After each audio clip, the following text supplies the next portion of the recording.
John Ulzheimer is known as one of our nation's most recognized credit experts.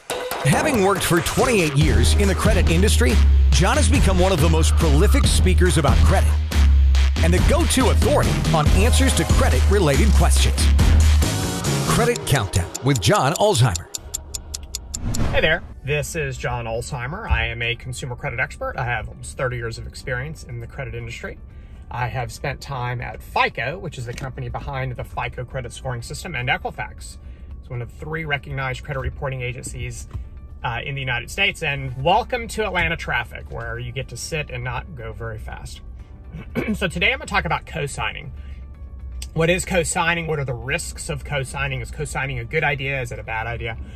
So co-signing is the process whereby a consumer wants to apply for something, whether it's credit, an apartment lease, something, but they can't get it, they can't qualify for it on their own for a variety of reasons. Either their credit isn't good enough to qualify on their own, or they don't make enough money to qualify with just their income.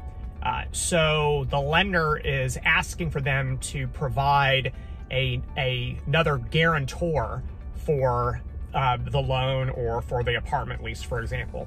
That person is referred to as a co-obligor, or informally a co-signer, because they are also signing whatever the promissory note or lease happens to be. So they are a co-signer. It's interesting. I talked to an attorney many years ago. I do a lot of expert witness work, and he actually made a really good point, and I always try to give him credit for this.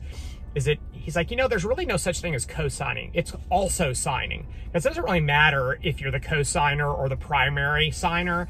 You're both equally liable for the debt. So that's one of the cons of being a co-signer, is that you have now become equally liable for either the debt associated with a loan or for payments associated with an apartment lease. And the reason I keep bringing up apartment leases is because it's really, really common that apartment complexes ask for co-signers, especially if someone is applying to rent an apartment from them and they just have no credit history, or they have a poor credit history. Also, federally guaranteed student loans, over 90% of federally guaranteed student loans have a co-signer or an also signer.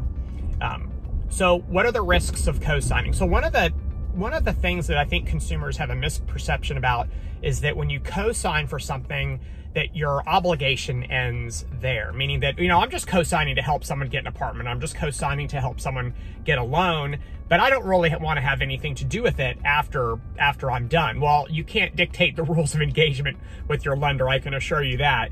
And when you co-sign, you are equally liable for debt.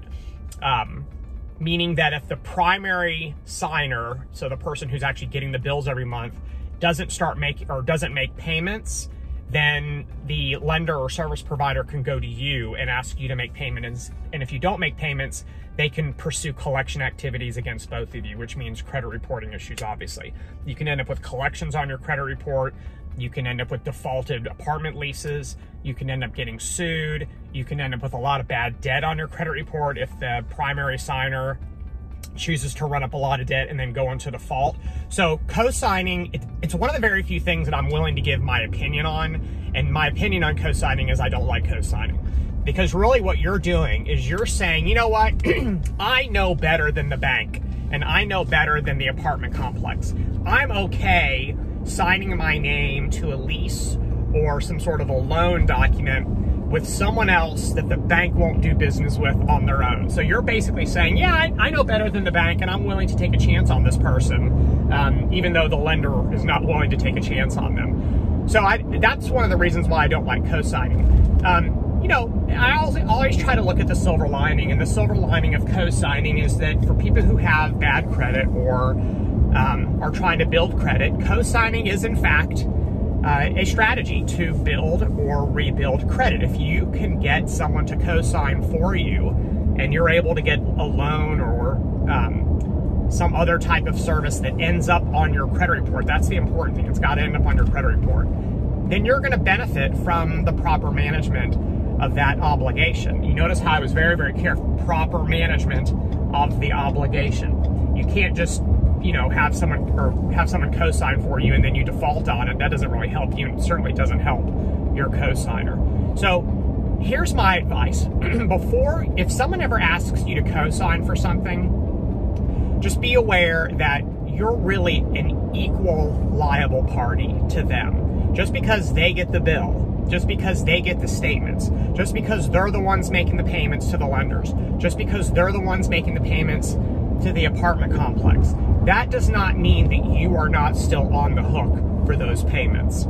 So I urge you to use caution when someone ever asks you to co-sign, because you may find yourself in a position where something is in default and now you're stuck dealing with it, even though that was never really your intention. So if you have any other questions about co-signing, then drop them in the comment section below. Thank you for watching, and we'll talk again soon. Have a great rest of your day.